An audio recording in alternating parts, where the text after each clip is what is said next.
Hey, model railroading world. Hey, Jimmy at the DIY and Digital Model Railroad. Thanks for the live stream on New Year's. That was super fun. Um, Everybody that was hanging out there. So, a little update, explanation of the layout, and some things I was mentioning to people in the chat on that live stream. And they were like, wow, that's really interesting that you have a fairly large layout in a one-room studio apartment. It's single room, and then there's an attached, very small kitchen, bathroom, and entryway. So it's not just like walk in one room and like a hot plate. There is actually a kitchen, and it actually has a gas stove, so I can cook decently. Hate cooking on electric. Just doesn't get the temperature right. Doesn't taste right. It's almost as bad as a microwave. But anyway. So yeah, it's not the hugest of apartments, and we'll give a little pan around here real quick. I've never really done this before. I felt a little embarrassed, like, oh man, I'm dedicating so much to this apartment as model railroad. I wonder what people think of that. But other model railroaders seem to think that it was hilarious and cool if you're into it. So whatever. And it's a mess right now because it's in a state of flux because I just moved a ton of stuff and created temporary workspaces to do this model railroading thing. I've only been into it about 4 or 5 months, and as you can see, things are just kind of out of control. There was a lot more space before I started all this, and there will be again after I get it sorted. So we got a Walters kit over here, been primed and then spray painted with a gray base, and then getting ready to do the railings and stuff. It's the ice house, but I'm going to be kit bashing it into something a little more industrial for modern era. It's going to be combined with North Island Refinery to be this Greca energy place in Santa Maria, California, that has rail service. So that'll be my first industry that'll be built. There's my homemade spray booth thing. Sucks the paint in through the cheap $5 dust filter, which doesn't do real like paint, but I'm just airbrushing water-based acrylics, and it's mellow. It doesn't stink at all, and it seems to totally capture everything.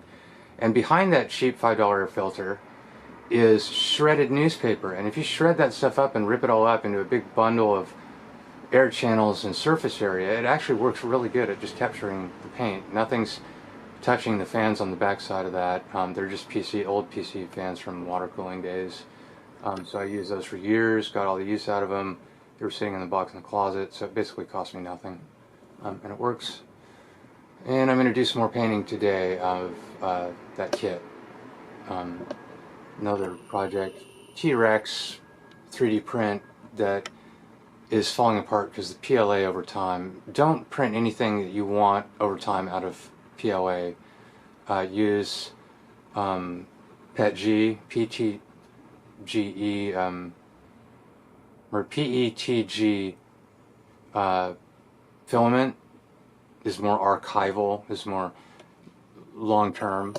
Like that lampshade is made out of that, and you probably can't see that very well because it's real bright. So is that lampshade. Like most of the lamps and everything in my house is 3D printed because I have a couple 3D printers. Kitchen is in through there. Don't gonna look too bad right now. Shelf of stuff. 3D printer being serviced. Another frame for one. Working 3D printer over there. Dual filament. The filament feeds are my own design. It's a pivoting system that releases tension from the Bowden tube, allowing it to be at a very slack state and the shortest possible Bowden tube because the extruders follow the print head on this swinging structures. So you can see about that on other videos on my channel from a while ago when I was more into 3D printing and making 3D printers. If you wanted to make a system like that yourself, there's full instructions on the theory of it. Every printer is different. Your Bowden tube length will be different. The geometry of your printer will be different.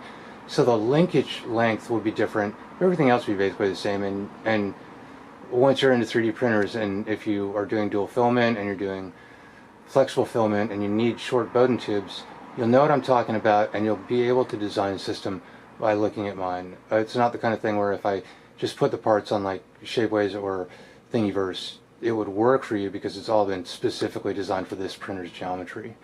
So enough about that. This is about model railroading. So there's the bed. People were like, wow, where's your bed in your apartment? And it's a side-folding Murphy bed setup. And I just made a curtain for it that I still need to sew at the top. It's just clamped, but it works. It's on rope, and it rope's all under tension, and it slides, and there's the bed. And I'm going to eventually make a platform that the bed goes on that has like a rolled edge to the back far edge, and then we'll lift easily, and there will be some ropes on it that allow it on weights, so it'll be counterweighted, and it'll just lift with one hand and just roll up. But for now, I just lift it up and lean it there, and it works. It used to be sticking out into the room over there like a normal bed, and that whole wall area was like sleeping area, and none of this was there. But that was really boring, and I had it that way for years. And I got into model railroading, and I had a small little like 4-foot shelf layout, and I really liked it. It's the area that area that's landscaped. That was the original layout that's lower where the yard is now, kind of like around there. And I just figured, man, you know, it'll be like an art installation, it'll be my own work, and it'll just be different than it is before, and different will be better because I'm getting sick of the way it is. So went for it and just completely went in the closet and out along the wall and all the way into this little corner right by the computer workstation and the front windows. You can see GMRI's up there. That track layout on that panel is old, doesn't even apply. Just have it open because GMRI opens that up automatically. I haven't changed it yet. But so it's about what is it? That's 2 4-foot sections, 8. There's 12 more with this. Let's see, 2, 4, 6, 8, 10, 12, about 14 feet, and 2 levels of that is 28, plus there's 2 more feet on each level into the closet, so that's 32, plus there's the reverse loop down here, which is another 4 feet of wide layout just directly underneath all this. So that's 36, plus the L into the closet for the upper yard, which I guess I'll just pull the camera off the tripod and we'll walk over there and check this out. So 36 plus this L of another 4 feet. It's about 40 feet of layout that's all between 15 and about 30 inches wide. The wider parts being the town industrial area and then these turnaround loops. So here's those 3 tracks up in here, tucked in above the clothes rack. Go Starlight sitting up there, and well, if it was really sitting up there, it'd be up in Seattle, but it's just sitting up north waiting to come back south. And this is all going to be trimmed and adjusted. This shelf is going to be cut back into a sweeping, just a very thin shelf that just goes under the track to expose this area more. But then it will be landscaped with a little bit of a sloping hill and fascia. And I might even have like a little industry or something up here in this corner. And this will be scenic, kind of a yard setup, real light, just paint the foam kind of thing, maybe put a couple of little outbuildings or something, I don't know. Experimenting with a rough printed backdrop. It's not photo paper, so it doesn't look that great. Didn't worry about the seams too much. It's just 11 by 17 printer paper to just, I'm not sure this is the backdrop I'm going to use, but I was experimenting with what would it look like if the train was sweeping up a grade on like a embankment kind of thing past farmland through this corner, with the hills in the background, going up into hills along there. I got another print I need to do today, but so yeah, That's the closet area. And the Greca, it's going to be Greca 66. I'm going to combine the Phillips 66 refinery in Callender with the Greca Energy facility in Santa Maria, because they're like, 20, 30 miles apart, and they'll just be combined into one place, and they'll be kind of located along the main line like the Phillips 66 refinery is. And that'll be up in here, because for the oil trains, it'll allow the longest sidings for our industry. Because I have this long Atherton oil train, I don't want to use it, even though it's not totally prototypical for that. It runs, they used to run through, I think they stopped. They just recently, in the last couple of months, they stopped, and like the contract changed for the San Ardo refinery, and it's just going north now instead of south.